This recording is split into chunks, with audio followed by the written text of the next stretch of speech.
5వ రోజు 25వ రోజు శిలువ ధ్యానపు ఆరాధన కూడికకు ఈ రాత్రి కూడి వచ్చిన మీ అందరికీ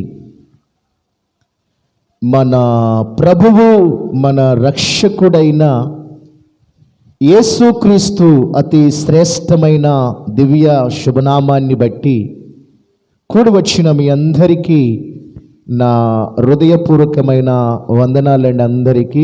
అందరికీ నా హృదయపూర్వకమైన వందనాలు. ప్రియ సహోదరి సహోదరులారా, ఈ రాత్రికాల సమయమందు చేరివచ్చున్న మనమందరం కూడా ఇప్పటి వరకు చక్కటి ఆత్మీయమైన సంకీర్తనలతో ఈ రాత్రి అందలి పరిశుద్ధాత్మ దేవుణ్ణి స్తుతులతోనూ స్తోత్రార్పణలతోనూ సంగీత నాదములతో ఆయన ఉన్నతమైన నామాన్ని స్తుతించి ఈ రాత్రి గణపరిచి ఆరాధించి ఉన్నాం. ఈ రాత్రికాల సమయమందు కొద్ది నిమిషాలు మనం దేవుని యొక్క మాటలు మనం విందాం. అందరూ కూడా మీ యొద్ద ఉన్న పరిశుద్ధ గ్రంథాన్ని తెరవండి. లూకా శుభవర్తమానము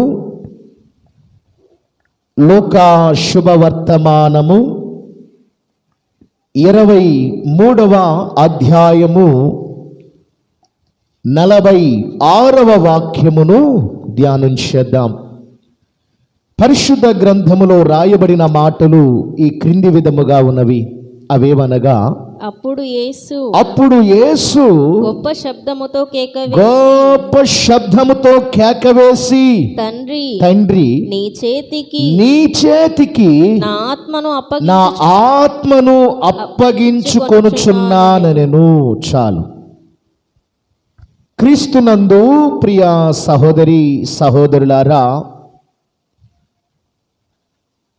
గడిచినటువంటి శిలువ ధ్యానపు ఆరాధనలో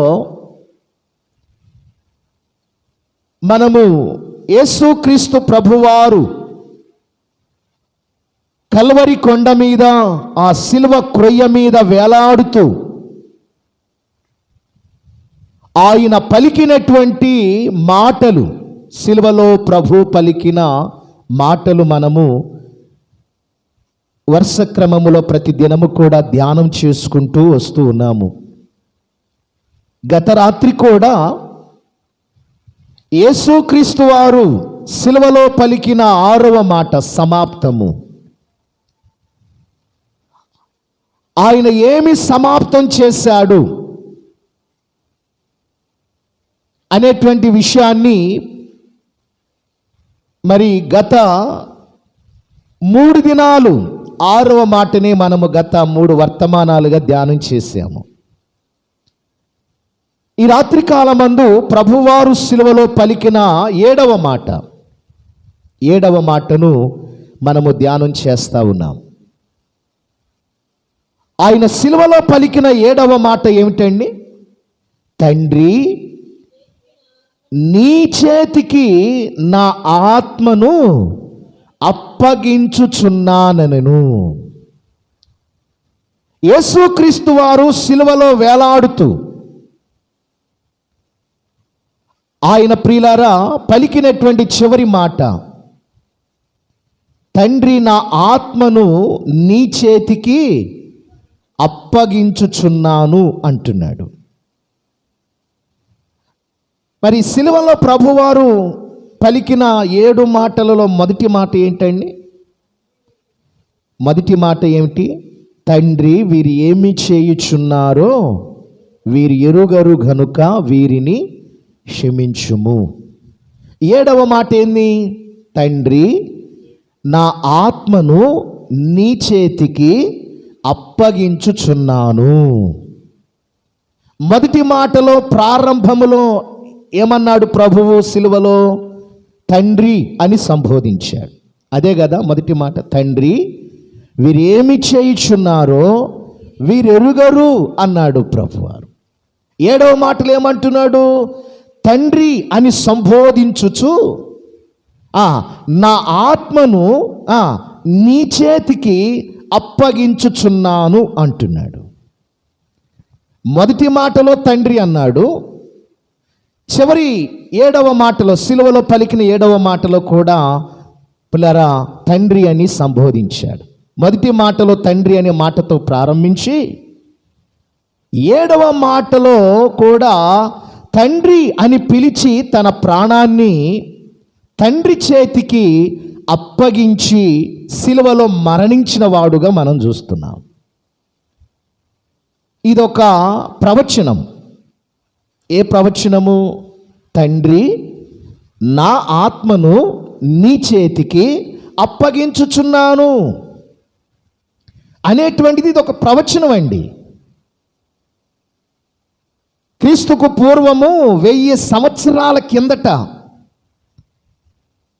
యెరూషలేము కాపరస్తుడైనటువంటి దావీదు గొర్రెలు కాసుకునేటువంటి ఒక పశువుల కాపరి తాను ప్రవచించాడు. తాను రాసినటువంటి కీర్తనలో మనము చూస్తే చూడండి, 31వ కీర్తన 5వ వాక్యములో కీర్తనాకారుడు ఏమంటున్నాడో చూడండి. 31వ కీర్తన 5వ వాక్యము. కీర్తన 31 5వ వాక్యము. నా ఆత్మను, అక్కడ కీర్తనాకారుడు అంటాడు, నా ఆత్మను నీ చేతికి అప్పగించుచున్నాను, నీ చేతికి అప్పగించుచున్నాను. ఆ ప్రవచన ప్రకారమే, ఇది దావీదు ప్రవచించిన ప్రవచనము ప్రకారమే 2026 సంవత్సరాల క్రితము యేసుక్రీస్తు ప్రభువారు గొలగతా కొండ మీద సిలువలో వేలాడుతూ తండ్రి అని తన తండ్రిని సంబోధించి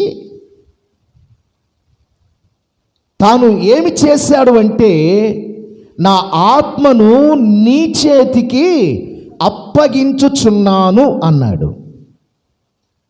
ఇదే ప్రవచనాన్ని క్రీస్తుకు పూర్వము 1000 సంవత్సరాల కిందట దావీదు ప్రవచించాడు. దేవుడు దావీదు నోట ఈ ప్రవచనాన్ని ప్రవచింపజేశాడు. ఈ ప్రవచనము 2026 సంవత్సరాల క్రితము యేసుక్రీస్తు సిలువలో ఆయన 7వ మాట మాట్లాడే సందర్భములో ఈ ప్రవచనము నెరవేర్చబడింది. దేవునికే మహిమ కలుగునుగాక. హల్లెలూయా. అంత మాత్రమే కాదండి, ఈ మాటలో కూడా, ఏ మాటలో? తండ్రి, నా ఆత్మను నీ చేతికి అప్పగించుచున్నాను అన్నాడు కదా ప్రభువు. ఈ మాటలో కూడా ఒక ప్రత్యేకతను మనము లేఖనాల్లో చూడగలుగుతూ ఉన్నాం. ఈ మాట ఎన్నవ మాట అండి? యేసు ప్రభు వారు సిలువలో మాట్లాడిన మాటలు ఎన్నవ మాట? ఇది 7వ మాట. 7 అనేటువంటిది మనము చూస్తే అది సంపూర్ణమైన సంఖ్య. 7 అనేటువంటిది సంపూర్ణమైన సంఖ్య. అంత మాత్రమే కాదు పిల్లరా, 7 అనేటువంటిది అది దేవుని యొక్క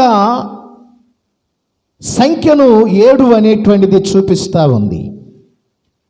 దేవుడు చేసే కార్యాలు, దేవుడు చేసేటువంటి అద్భుతాలు, దేవుడు చేసేటువంటి మహత్కార్యాలు, ఆయన చేసేటువంటి సూచక క్రియలు, దేవుడు చేసే సూచక క్రియలు, మహత్కార్యాలు, అద్భుతాలు, ఆశ్చర్య కార్యాలు ఈ రాత్రి మనము చూస్తే అవట కంటికి చూడాలన్నా కనబడవు, చెవికి విందామన్నా కానీ అవి మనకు వినబడవు, హృదయానికి గోచరమవునా, హృదయానికైనా గోచరమవుతుందంటే హృదయానికి కూడా అది గోచరము కాదు. దేవుడు చేసే కార్యాలు, ఆయన చేసే అద్భుతాలు, ఆయన చేసే మహత్కార్యాలు అవి కంటికి కనబడవు, చెవికి వినబడవు, హృదయానికి గోచరము కావు.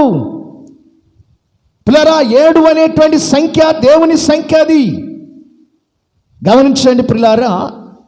ఆదికాండము 2వ అధ్యాయము 3వ వాక్యాన్ని మీరు చూస్తే అక్కడ రాయబడిన మాట ఏంటో తెలుసా? కాబట్టి దేవుడు ఆ ఆ 7వ దినమును ఆ 7వ దినమును ఆశీర్వదించాడు. ఏ దినాన్ని ఆశీర్వదించాడండి? 7వ దినమున దేవుడు ఆశీర్వదించాడు. 7వ దినమున దేవుడు ఆశీర్వదించక ముందు ఎన్ని దినాలు ఉన్నాయంట? ఇంకా ముందు 6 దినాలు ఉన్నాయి. 6 దినాలు ఉన్నాయండి. 7వ దినానికి ముందు 6 దినాలు ఉన్నాయి. 6వ దినమున నరుణ్ణి చేశాడు ఏదెను తోటలో. చూడండి, ఈ సృష్టిని కలుగు చేసిన విధానాన్ని సృష్టికర్త అయిన దేవుణ్ణి చూస్తే ఆయన మొదటి దినము, 2వ దినము, 3వ దినము, 4వ దినము, 5వ దినము, 6వ దినము, ఈ సృష్టి అంతటిని కూడా దేవుడు పిల్లరా 5 దినాల్లో ఈ సృష్టి అంతటిని కూడా సృష్టించాడు. భూమిని, ఆకాశాన్ని ఒకరోజు సృష్టించాడు. ఆకాశంలో ఉండే సూర్యచంద్ర నక్షత్రాలను ఒకరోజు సృష్టించాడు. ఈ భూమి మీద ఉన్న సకల ప్రాణికోటి జీవరాశులన్నిటినీ, పర్వతాలు, కొండలు, నదులు, పిల్లరా చూస్తే ఎడారులు, ఏమండి ఈ సృష్టిలో ఉన్నటువంటి సకల ప్రాణికోటి జీవరాశులన్నిటిని కూడా దేవుడు 5 దినాల్లో కలుగు చేశాడు. కలుగు చేసిన ప్రతిదీ కూడా ఆయనకు మంచిదిగా కనబడింది. ప్రతిదీ మంచిదిగా కనబడింది. ఈ 7వ దినమును ఆశీర్వదించక ముందు 6వ దినం ఉంది. ఈ 6వ దినాన దేవుడు ఏదెను తోటలో తన స్వరూపములో, తన పోలికలో ఉన్నటువంటి మానవుణ్ణి దేవుడు సృష్టించుకున్నాడు. తన స్వహస్తాలతో తయారు చేశాడు. ఏదెను తోటలో ఎర్రమట్టిని తీసుకొని దాన్ని జిగట వచ్చేంత వరకు బాగా మట్టిని పిసికి, ఆ మట్టితో దేవుడు తన స్వరూపముతో ఒక బొమ్మను తయారు చేశాడు. మట్టి బొమ్మను తయారు చేశాడు. దేవుని యొక్క స్వరూపం, దేవుడు ఏ స్వరూపంలో ఉన్నాడో, దేవుడు ఏ పోలికలో ఉన్నాడో అదే స్వరూపం, అదే పోలికను ఆ మట్టి దేవుడు తయారు చేసిన, తన స్వహస్తాలతో తయారు చేసిన మట్టి బొమ్మకు దేవుడు పెట్టాడు. తలకాయ పెట్టాడు. తలకాయలో 2 కళ్ళు పెట్టాడు, 2 చెవులు పెట్టాడు, 1 నోరు పెట్టాడు. తర్వాత 2 చేతులు పెట్టాడు. చేతులు కింద కొంత ఉదరము పొట్ట పెట్టాడు. పొట్ట కింద 2 కాళ్ళు పెట్టాడు. మానవుడు నేటి దినాన ఎలా ఉన్నాడో ఏదెను తోటలో దేవుడు అలాగా మట్టిని తీసుకొని మట్టి బొమ్మను తయారు చేసి ఆ మట్టి బొమ్మ యొక్క నాసిక రంధ్రములో దేవుడు ఏం చేశాడండి? జీవవాయువును ఆ మట్టి బొమ్మ, మూగ బొమ్మలో వదగా ఆ మట్టి బొమ్మ జీవాత్మ అయిపోయాడు, జీవము కలిగిన వాడైపోయాడు. ఎప్పుడైతే ఆ మట్టి బొమ్మలోనికి దేవుడు నాసికా రంధ్రములో తన నోరు పెట్టి పిల్లర నాసికా రంధ్రములో జీవాత్మను ఊదగా మానవుడు జీవించగలిగే వాడయ్యాడు. కనురెప్పలు కొడుతున్నాడు, చూస్తున్నాడు, మాట్లాడుతున్నాడు, నడుస్తున్నాడు, చేతులు జాడిస్తూ ఉన్నాడు. దేవునికే మహిమ కలుగును గాక. మానవుణ్ణి దేవుడు 6వ దినాన సృష్టించాడు ఏదెను తోటలో. మానవుడి కంటే ముందు 5 దినాలు మానవుడికి కావలసినటువంటి సకల ప్రాణికోటి జీవరాశులు, ఈ భూమిని, ఆకాశములో సూర్య చంద్ర నక్షత్ర గోళాలు, ఈ భూమి మీద ఉండే సకల ప్రాణికోటి జీవరాశులన్నిటినీ కూడా సృష్టించాడు. ఇవన్నీ కూడా కంప్లీట్గా 5 దినాల్లో చేశాడు దేవుడు. 6వ దినాన మానవుని సృష్టించాడు. 6వ దినం అనేటువంటిది మానవుని సంఖ్య, 6 అనేటువంటిది మానవుని సంఖ్య, 7 అనేటువంటి దేవుని సంఖ్య. గమనించండి ప్రియులారా, 7వ దినమున మనము చూస్తే దేవుడు ఏం చేశాడంటే అండి, ఆశీర్వదించాడు. దేవునికే మహిమ కలుగునుగాక.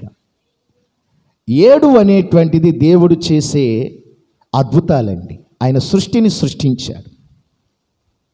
సృష్టించిన సృష్టి అంతటిని కూడా దేవుడు ఆశీర్వదించాడు 7వ దినాన. ఇంకా 2వదిగా మనము చూస్తే 2వ రాజుల గ్రంథము మీరు గమనిస్తే 5వ అధ్యాయము 14వ వాక్యములో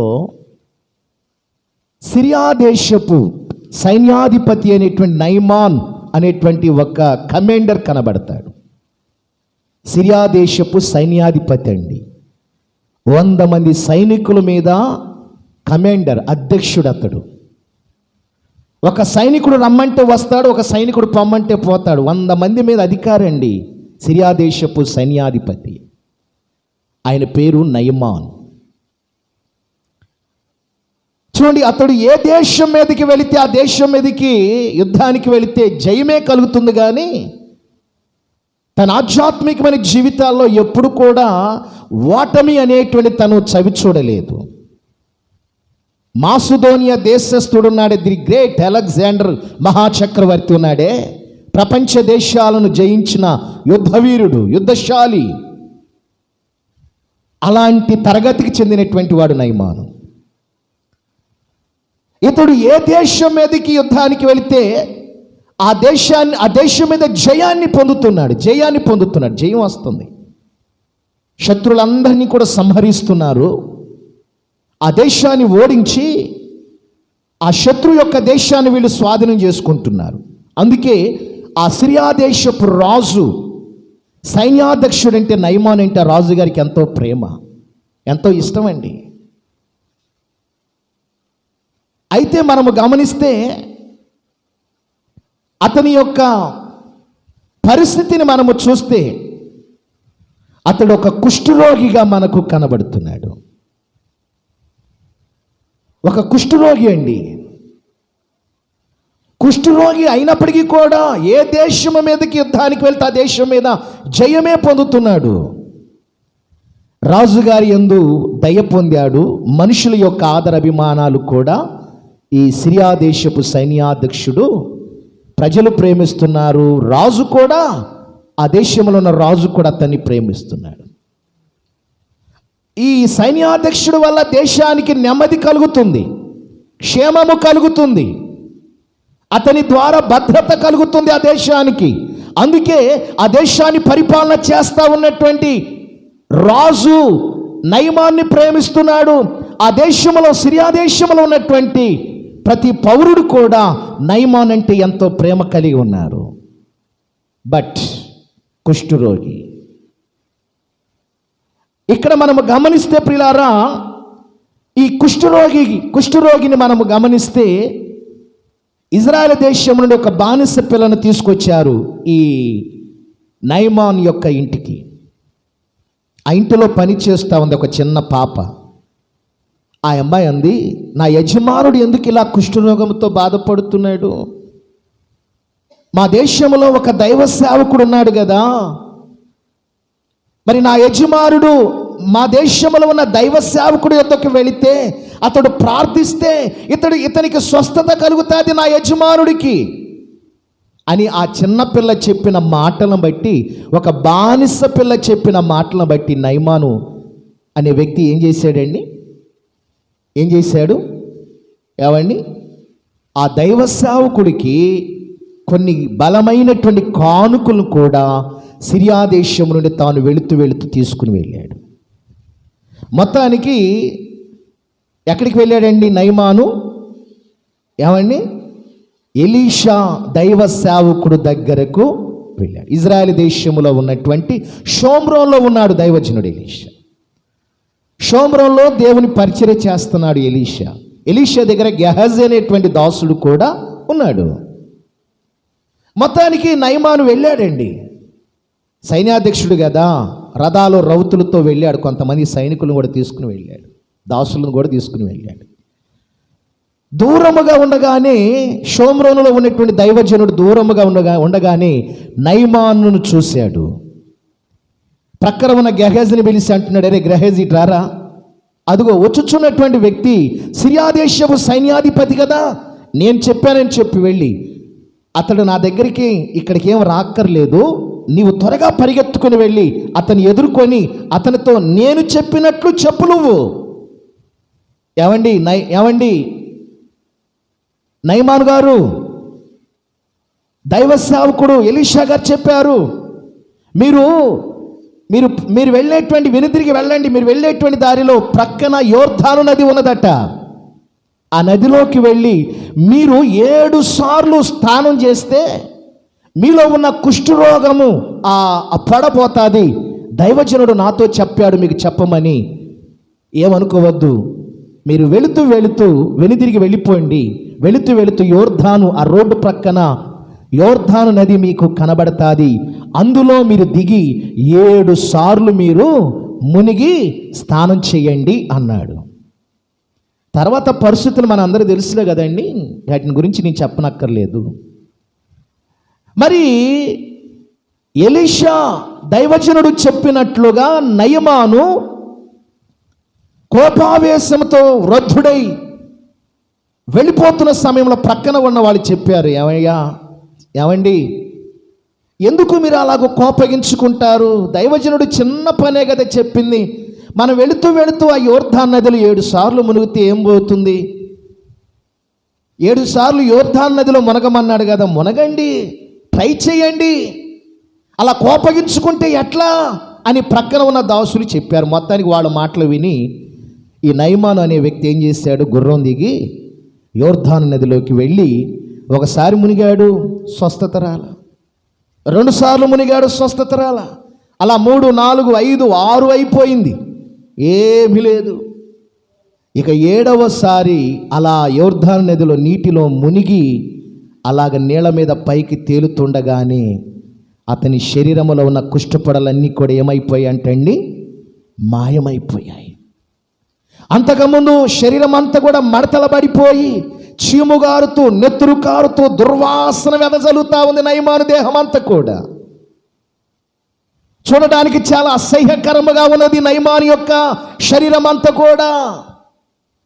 7 సార్లు ఎప్పుడైతే షోమ్రోనులో పరిచర్య చేస్తా ఉన్న దైవజనుడైన ఎలీషా చెప్పినట్లుగా నయమాను యోర్దాను నదిలో 7 మార్లు ఎప్పుడైతే మునిగాడో, 7వసారి మునిగి అలా లేస్తున్నాడో, పసిపిల్లవాని యొక్క దేహము వలె అతని శరీరము దేవుడు మార్చేశాడు.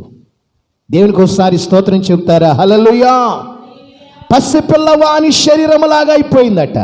ఆ కుష్టి ఏమైపోయిందో, ఆ పొడలేమైపోయాయో, ఆ మడతలబడిన శరీరం ఏమైపోయిందో, ఆ చీముగారే శరీరం ఏమైపోయిందో, ఏమండి దుర్వాసన కొడుతున్న అతని శరీరం అంతా కూడా ఇప్పుడు సువాసనకరముగా మార్చబడింది. ఎన్నోసారి మునిగినప్పుడు అండి, యోర్దాను నదిలో 7వసారి మునిగినప్పుడు, 7 అనే దానికి ఎంత ప్రాధాన్యత ఉన్నదో చూడండి. యేసుక్రీస్తు వారు కల్వరి కొండ మీద చివరిగా ఆయన పలికిన పలుకు, సిలువలో పలికిన 7 మాటల్లో చివరి మాట, తండ్రి తండ్రి, అబ్బా తండ్రి, నా ఆత్మను నీ చేతికి అప్పగించుచున్నాను అన్నాడు. 7వ మాట అండి. 7 అనేటువంటిది సంపూర్ణతను చూపిస్తూ ఉంది. 7 అనేటువంటిది సమర్పణను చూపిస్తూ ఉంది. చూడండి పిల్లారా, దేవుడు ఈ సృష్టిని 6 దినాలు సృష్టించి, 6 దినాల్లో 5 దినాల్లో సృష్టిని సృష్టించి 6వ దినాన నరుని చేసి ఏదైనా తోటలో ఉంచి 7వ దినమందు దేవుడు విశ్రమించాడు, ఆశీర్వదించాడు ఈ సృష్టి అంతటిని కూడా. నయమాను యొక్క జీవితంలో మనము చూస్తే 7వసారి యోర్దాను నదిలో నయమాను దిగినప్పుడు అతడు స్వస్థపరచబడ్డాడు. 7వసారి స్వస్థపరచబడ్డాడు. ఇంకొక విషయం చెప్పమంటారా? ఇంకొక విషయం చెప్పి నా మాట ముగిస్తాను. సమయం అయిపోయింది, మన సమయం. చూడండి పిల్లారా, మత్తయి సువార్త చూడండి, 27వ అధ్యాయము 50వ వాక్యము నుండి 53వ వాక్యం వరకు ఒక్కసారి చదవండి. యేసు మరలా బిగ్గరగా కేక వేసి ప్రాణము విడిచెను. అప్పుడు దేవాలయపు తెర పైనుండి క్రింది వరకు, ఒకటి పైనుండి క్రింది వరకు రెండుగా చిరిగెను.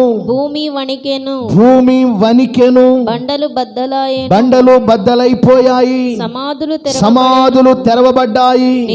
నిద్రించిన నిద్రించిన అనేక మంది పరిశుద్ధుల శరీరాలు లేచాయి.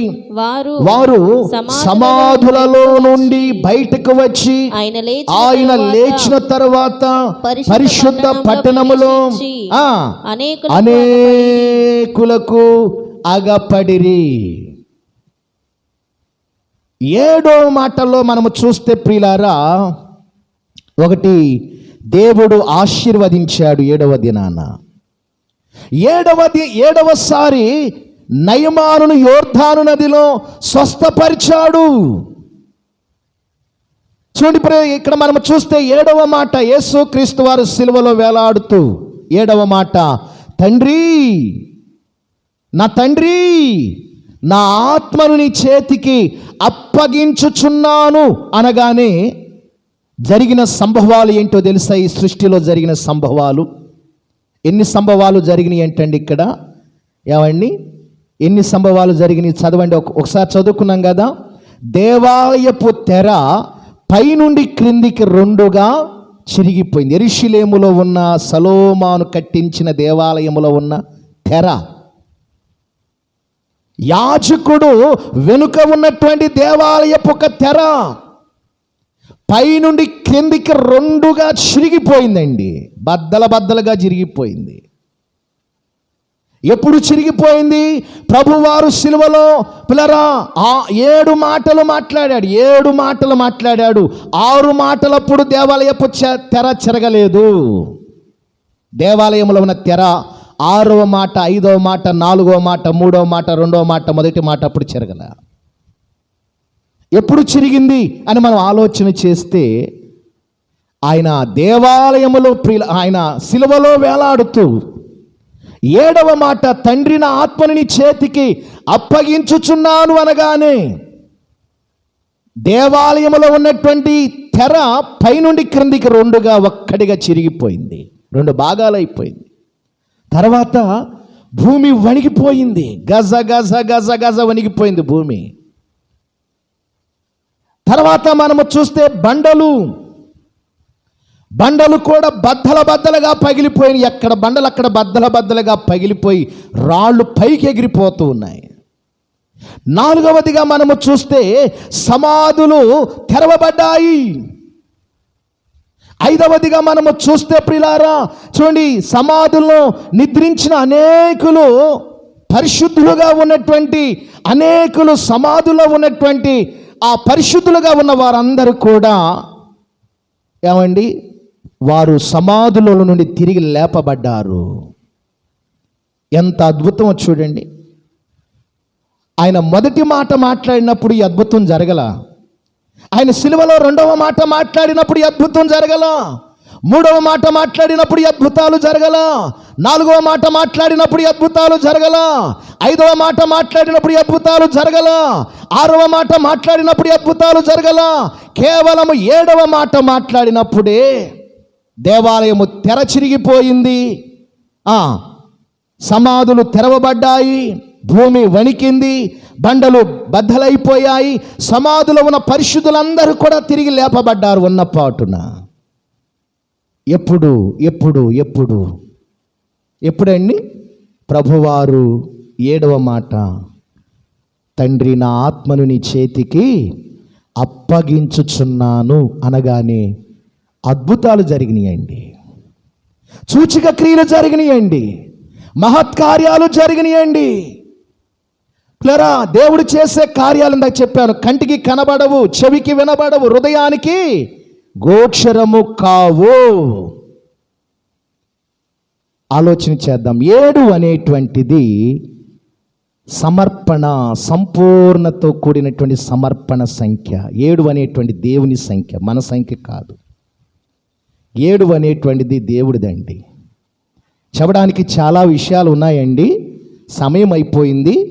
తిరిగి రేపటి శిలువ ధ్యానపు 26వ రోజు శిలువ ధ్యానపు ఆరాధనలో మరి తన ఆత్మను తండ్రి చేతికి కుమారుడు ఎలా అప్పగించాడు అనే విషయాన్ని తిరిగి రేపటి వర్తమానములో ఆ విశేషాలతో మరలా నేను మీ ముందుకు వచ్చి కలుస్తాను. అప్పటి వరకు దైవ కృప, దైవ శిష్యులు, ప్రభు కృప మనందరికీ తోడై నడిపించునుగాక. ఆమేన్. దయచేసి అందరూ మోకరించండి, ప్రార్థన చేసుకుందాం.